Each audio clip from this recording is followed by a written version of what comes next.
Hello everyone, જય માતાજી, જય શ્રી કૃષ્ણ। તો અત્યારે ચાલી રહ્યો છે ઉનાળો, તો ઉનાળાની અંદર કંઈક ઠંડુ ઠંડુ ખાવાની ઈચ્છા થાય, તો આજે આપણે બનાવવાના છે ચીકુની કુલ્ફી। તો સૌપ્રથમ છે મેં 4 ચીકુ લઈ લીધા છે, એને સરસ પાણીથી ધોઈ નાખ્યા છે। અત્યારે ઉનાળો છે તો બજારમાં સરસ મજાના આવે છે મીઠા મીઠા, તો એને આપણે સૌપ્રથમ ધોઈ સાફ કરી એની છાલ પાડી અને ત્યાર પછી મિક્સર જારની અંદર એની નાની નાની કટકી કરી અને ભરી લઈએ આપણે।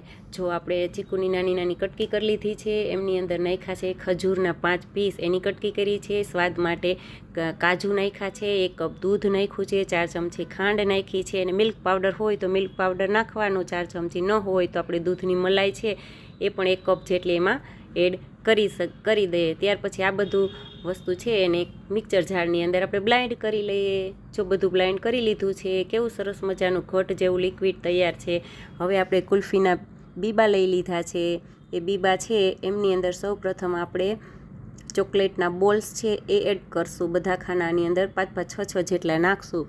જો આપણા આગળ અવેલેબલ હોય તો નાખવાના, જો ન અવેલેબલ હોય તો આપણે સાદી રીતે પણ બનાવી શકીએ।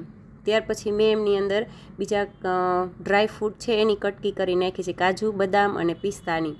એ પણ ફરજિયાત નથી, તમે સ્કીપ કરી શકો, પણ આપણો ટેસ્ટ આવે એટલા માટે મેં એમાં એડ કરેલી છે। તો બધા ખાનાની અંદર ડ્રાય ફ્રૂટના કટકા છે એ આપણે એડ કરી લઈએ। ત્યાર પછી આપણે મિક્સર જારની અંદર જે બ્લાઇન્ડ કરેલું લિક્વિડ હતું ચીકુનું, એને બધા ખાનાની અંદર આપણે ધીમે ધીમે ભરી દેશું। એક પછી 6 ખાના છે એટલે વારાફરતી બધા ખાનાની અંદર ભરી દઈએ। જો આપણા આગળ કુલ્ફી બનાવવા માટેના આવા બીબા ના હોય તો ચા માટેના નાના કપ આવે છે કાગળના, એનો પણ તમે યુઝ કરી શકો। આ ઉપરાંત કોઈ નાના ગ્લાસ છે તો એનો પણ તમે યુઝ કરી શકો। નાની વાટકી હોય તો એનો પણ તમે યુઝ કરી અને એમાં જમાવી શકો ફ્રીઝરની અંદર। જો સરસ મજાના બીબા આપણા ભરાઈ ગયા છે, એમની અંદર એર ન લઈ જાય એટલે આવી રીતના ઠપઠબાવાના, નહીંતર આપણે કુલ્ફી કાઢીએ ને ત્યારે વચ્ચેથી બટકી જાય। હવે એની સ્ટીક છે એ બધા ખાનાની અંદર ભરાવી દઈએ। અમારા બાળકોએ હારે જો મદદ કરવા લાગે, લાવો ને મમ્મી અમે તમને કરવા લાગીએ।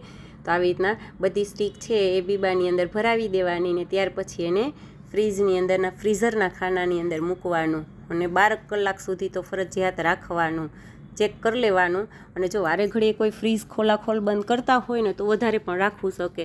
પછી 12 કલાક થઈ જાય એટલે જોઈ લેવાનું અને આવી રીતના કાઢી અને પાણીના બાઉલની અંદર 2 મિનિટ પૂરતું રાખવાનું। ટૂંકમાં એકદમ કડક થઈ ગયું હોય ને તો પછી તમે નીકાળશો ને એટલે સરસ મજાની નીકળી જશે એકદમ, અને એકદમ યમ્મી ટેસ્ટી લાગશે। બાય બાય, કેવી સરસ મજાની લાગે છે।